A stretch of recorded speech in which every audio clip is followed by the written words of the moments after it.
Bem-vindos ao canal Sejam Santos, onde vamos explorar a vida e as obras dos santos mais inspiradores da história da Igreja Católica. Nós vamos compartilhar suas histórias, seus ensinamentos e seus exemplos de virtudes, esperando que possam nos inspirar a viver de acordo com os ensinamentos de Cristo. Então, se você quer aprender mais sobre esses santos e descobrir como suas vidas podem ser caminhos que nos levam a Jesus Cristo para nós hoje, inscreva-se no nosso canal e deixe o seu like. Inscreva-se hoje mesmo, divulgue nosso canal a seus amigos e comunidades e nos ajude o nosso canal para que possamos alcançar mais pessoas na divulgação a conhecer mais a vida dos santos. Onde a santidade é uma jornada diária. Faça parte dessa comunidade de busca pela santidade.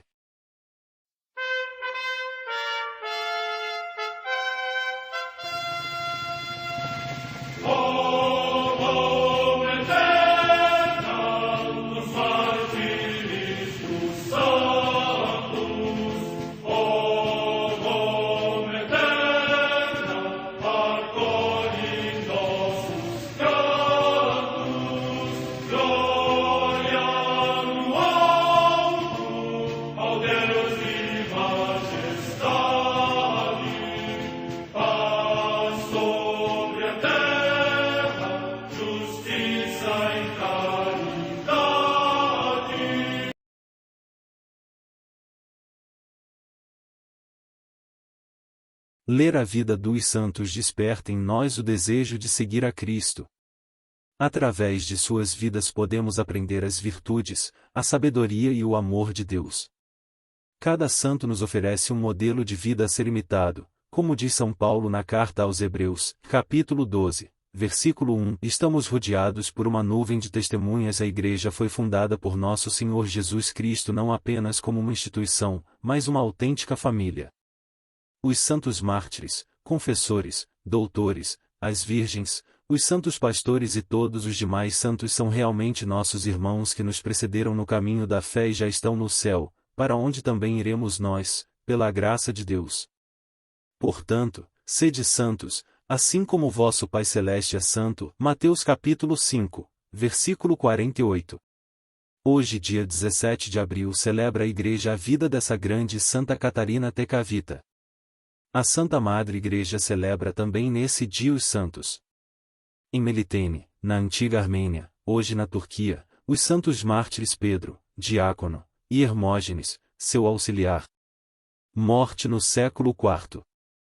Na antiga Pérsia, a paixão de São Simeão Barsabas, bispo de Seleucia e de Ctesifonte, que, preso e carregado de cadeias por ordem de Sapor II, rei da Pérsia, por ter recusado adorar o sol e dar testemunho livre e firmemente da sua fé em Jesus Cristo, foi primeiramente encarcerado e metido num estreito calabouço, onde permaneceu durante algum tempo com mais de 100 companheiros, entre os quais estavam bispos, presbíteros e clérigos de outras ordens eclesiásticas. Depois, numa sexta-feira da Paixão do Senhor, todos os companheiros de Simeão foram degolados na sua presença, enquanto ele exortava ardentemente cada um deles, sendo por fim também ele degolado. Morte no ano 341. Comemoram-se também muitos mártires, que, depois da morte de São Simeão, em toda a Pérsia foram degolados pelo nome de Cristo no tempo do mesmo rei Sapor, entre os quais Santo Estazades, eunuco da corte real, que tinha sido preceptor do rei Sapor e, no primeiro ímpeto da perseguição, sofreu o martírio no palácio de Artaxerxes, irmão do próprio Sapor, na província de Adiabena, no atual Iraque. Morte no ano 341. Em Tortona, na Ligúria, hoje no Piemonte, região da Itália, Santo Inocêncio, bispo. Morte no século IV. Em Melitene, na antiga Armênia, hoje na Turquia, Santo Acácio, bispo, que no concílio de Éfeso defendeu a reta fé contra Nestório e depois foi injustamente deposto da sua sede episcopal. Morte no ano 435. Em Vienne, na Borgonha, na atual França, Santo Pantágato, bispo. Morte no ano 540. Na ilha de Eyre, nas Hébridas, ao largo da Escócia, os santos Donano, abade, e 52 companheiros monges, que foram assassinados pelos piratas, queimados na fogueira ou passados ao fio da espada quando celebravam a solenidade da Páscoa. Morte no ano 617. Em Córdoba, na Andaluzia, região da Espanha, os santos mártires Elias, presbítero já de avançada idade, Paulo e Isidoro, monges ainda jovens, que durante a perseguição dos mouros foram mortos por professarem a fé cristã. Morte no ano 856. No mosteiro de Chaise-Dieu, junto de Clermont-Ferrand, na França, São Roberto, abade, que no lugar deserto onde habitava solitário reuniu vários irmãos e conquistou um grande número de pessoas para o Senhor pela palavra da sua pregação e pelo exemplo da sua vida. Morte no ano 1067. No mosteiro de Molesmes, na França, São Roberto, abade, que, procurando praticar a vida monástica de observância mais simples e austera, foi incansável fundador e diretor de cenóbios, bem como diretor de eremitas e insigne restaurador da disciplina monástica, e fundou o mosteiro de Cister, do qual foi o primeiro abade. Finalmente regressou como abade ao mosteiro de Molesmes, onde descansou em paz. Morte no ano 1111. Em Perúgia, na Úmbria, região da Itália, o beato Tiago de Cerqueto, presbítero da Ordem dos Eremitas de Santo Agostinho, que deu exemplo de serena aceitação da enfermidade.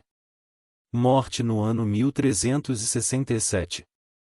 Em Pisa, na Etrúria, hoje na Toscana, região da Itália, a beata Clara Gambacorte, que, tendo ficado viúva ainda jovem, animada por Santa Catarina de Sena que fundou o primeiro mosteiro dominicano de estrita observância e, perdoando aos assassinos de seu pai e seus irmãos, orientou as irmãs com grande prudência e caridade.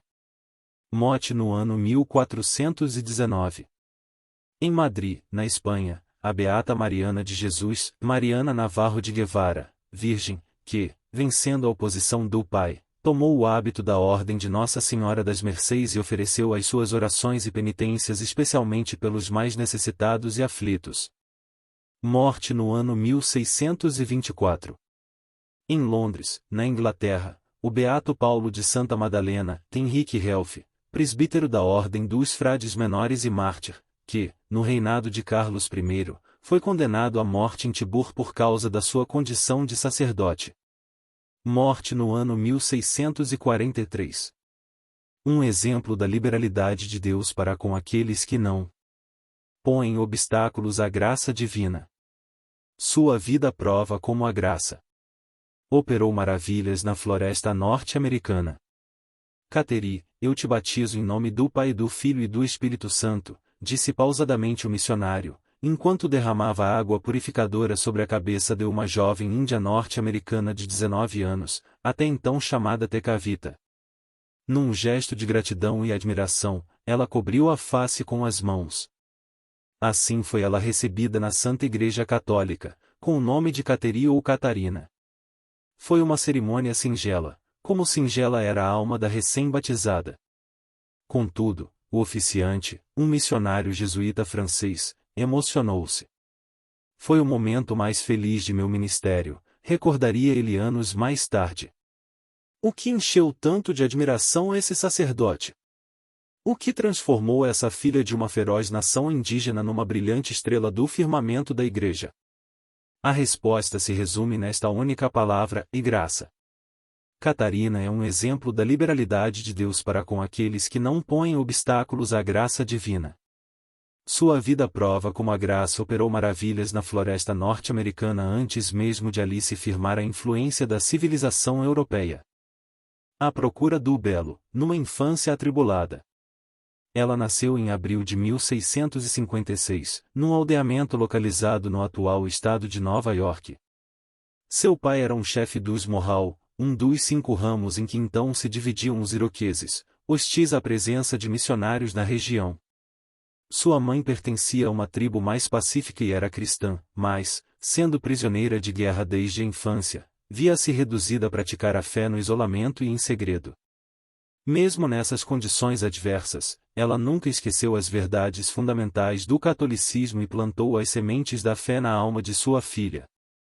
Aos 4 anos Tecavita perdeu seus pais e seu irmão menor, vítimas de uma epidemia de varíola. Ela escapou com vida, mais enfraquecida, com cicatrizes e quase cega. Muito pior do que isso, a morte da mãe significava a perda do vínculo vivo com o cristianismo. Órfã, ela passou a viver com parentes, recuperando uma relativa boa saúde. Contudo, a vida na tribo em nada favorecia a prática da virtude. Mais do que as demais nações iroquesas, os Mohawk mostravam-se ferozes na guerra e frequentemente cruéis na vitória. O canibalismo não lhes era desconhecido, e os costumes rudimentares e abomináveis se agravavam pela prática de cultos demoníacos. Apesar de todas essas circunstâncias adversas, os ensinamentos e o exemplo da falecida mãe fizeram germinar na suave e silenciosa alma de Tecavita uma certa retidão e um anelo de ordem e beleza. Fugindo das orgias pagãs nos grandes festivais, ela se recolhia à solidão. Facilmente se encantava com as belezas da natureza, por exemplo, com as lindas ninféias brancas que flutuavam na superfície da água. Eles simbolizavam algo que ela, embora sem saber explicitar, admirava e anelava no mais profundo da alma. Primeiro encontro com os missionários.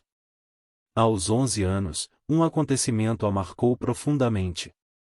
3 sacerdotes jesuítas chegaram à aldeia e foram hospedados na habitação do chefe, tutor de Tecavita. Segundo a lei da hospitalidade em vigor entre os índios, os viajantes deviam ser bem recebidos, mesmo persistindo as hostilidades entre franceses e iroqueses, e os missionários, por sua vez, implicitamente se comprometiam a não evangelizar ninguém da tribo.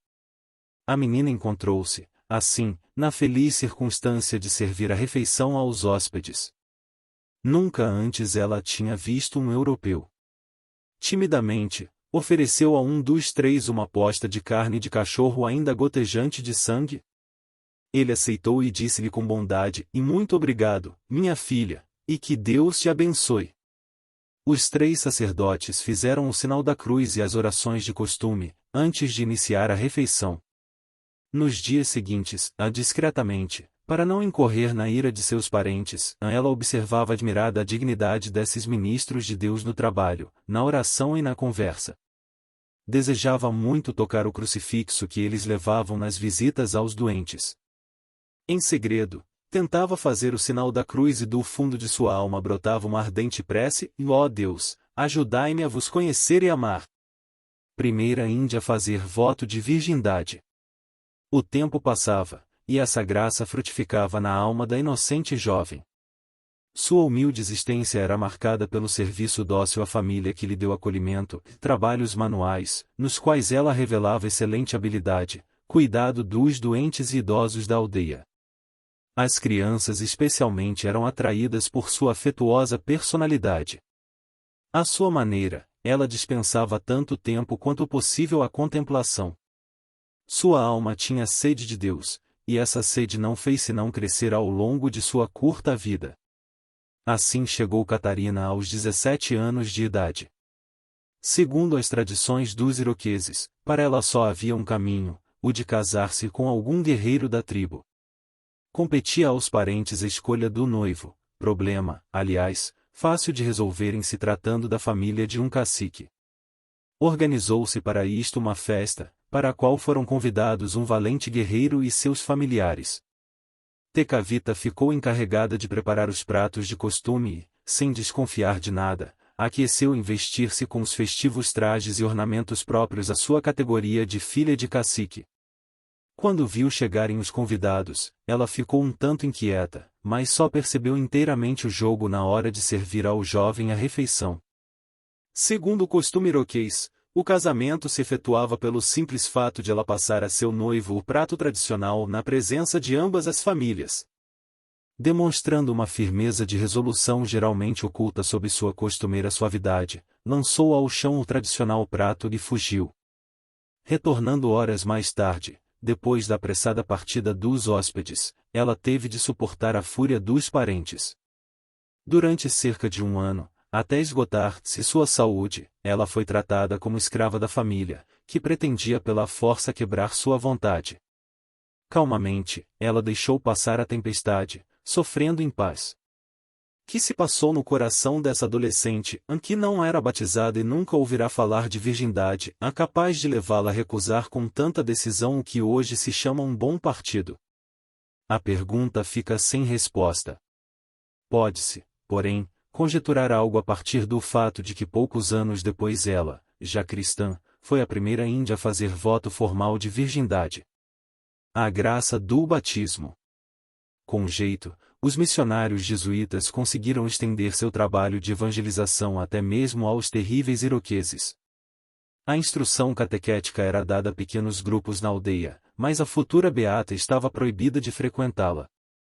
Sempre desejosa de participar, ela ouvia os hinos à distância e secretamente examinava as pinturas dos missionários, depois de encerradas as pregações ao ar livre.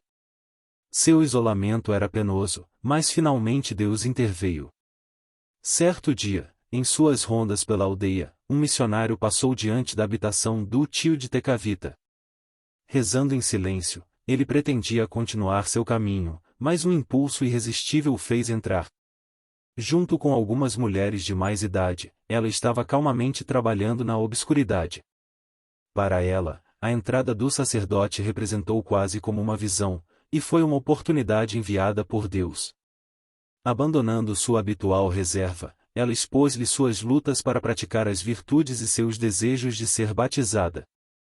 Profundamente tocado por ver a ação da graça nessa alma, o missionário se dispôs a dar-lhe assistência, mas advertiu-a das probabilidades de uma perseguição. Com toda sinceridade, a valente jovem pôde responder que já conhecia a perseguição e estava pronta para o sacrifício.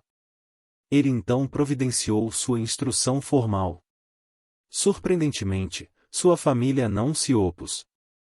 Seu rápido progresso em assimilar as verdades da fé causou admiração aos missionários jesuítas. Pouco depois, em 18 de abril de 1676, ela recebeu a inapreciável graça do batismo. Novas provações. Foi uma imensa alegria, mas não o fim das provações. Na aldeia ainda de maioria pagã muitos tratavam cruelmente essa moça extraordinária e fervorosa cristã. Preocupados com sua segurança, os jesuítas prepararam sua fuga para uma aldeia católica em Caughnawaga, perto de Montreal. Apesar da feroz perseguição de seu tutor, Catarina lá chegou levando nada mais que um cobertor e uma carta para o padre superior dessa aldeia. Catarina Tecavita vai agora juntar-se à sua comunidade. Dê-lhe guia e direção espiritual e o Senhor logo perceberá que joia nós lhe enviamos. Sua alma está muito próxima de Deus Nosso Senhor. Na aldeia católica ela estava finalmente livre para praticar sua fé, assistir à missa diária e, enfim, expandir seus desejos de perfeição. Mas aqui também não lhe faltaram sofrimentos. Algumas pessoas, não tomando em conta a pureza de vida e a santidade dessa heróica jovem, sugeriram-lhe ásperas penitências em reparação por pecados passados.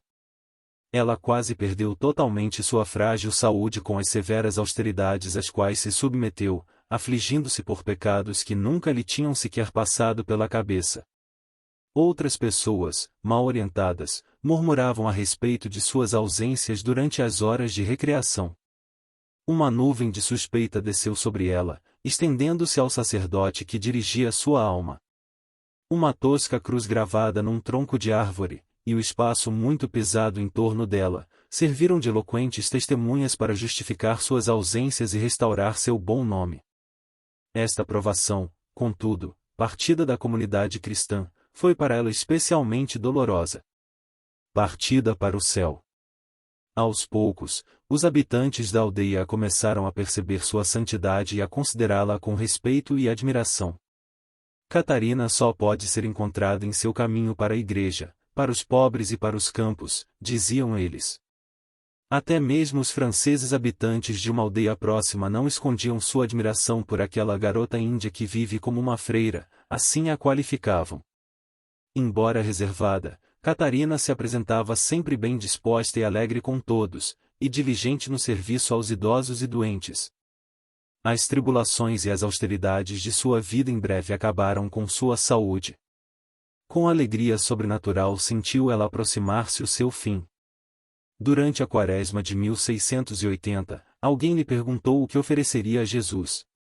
Eu entreguei minha alma a Jesus no Santíssimo Sacramento, e meu corpo a Jesus na cruz, confidenciou ela com candura. reverentemente e sem ostentação, ela preparou-se para receber os últimos sacramentos. Tendo distribuído suas poucas posses aos pobres, ela aceitou com gratidão o presente de um novo traje para receber Nosso Senhor sacramentado com o maior respeito. Não apenas os jovens, mas a aldeia inteira chorava essa inevitável perda. Sentindo que a vida ia abandonando, disse ela tranquilamente: Jesus, eu vos amo. Sempre que repetia o doce nome de Jesus, as marcas de sofrimento em sua face mudavam para uma expressão de alegria. Assim entregou ela a Deus sua casta alma no dia 17 de abril de 1680, aos 24 anos de idade. Milagre comovente. Várias pessoas presentes testemunharam um notável milagre que teve lugar poucos minutos depois da morte de Catarina. Sua face, até então marcada pelas cicatrizes da doença e pelos sofrimentos, tornou-se suave, de frescor infantil e incrivelmente bela. A ponta de um sorriso iluminou seu radiante semblante.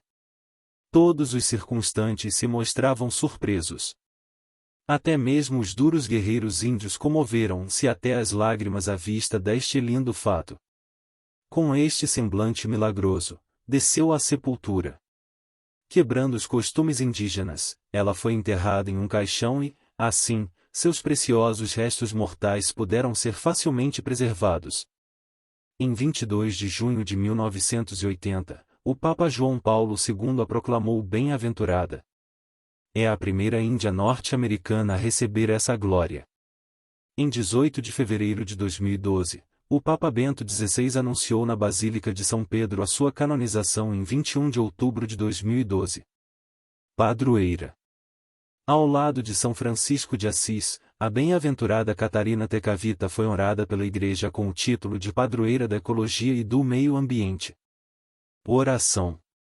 Concedei-nos, Senhor, o dom de vos conhecer e amar sobre todas as coisas, a exemplo da vossa serva Santa Catarina Tecavita, para que, servindo-vos com sinceridade de coração, possamos agradar-vos com a nossa fé e as nossas obras.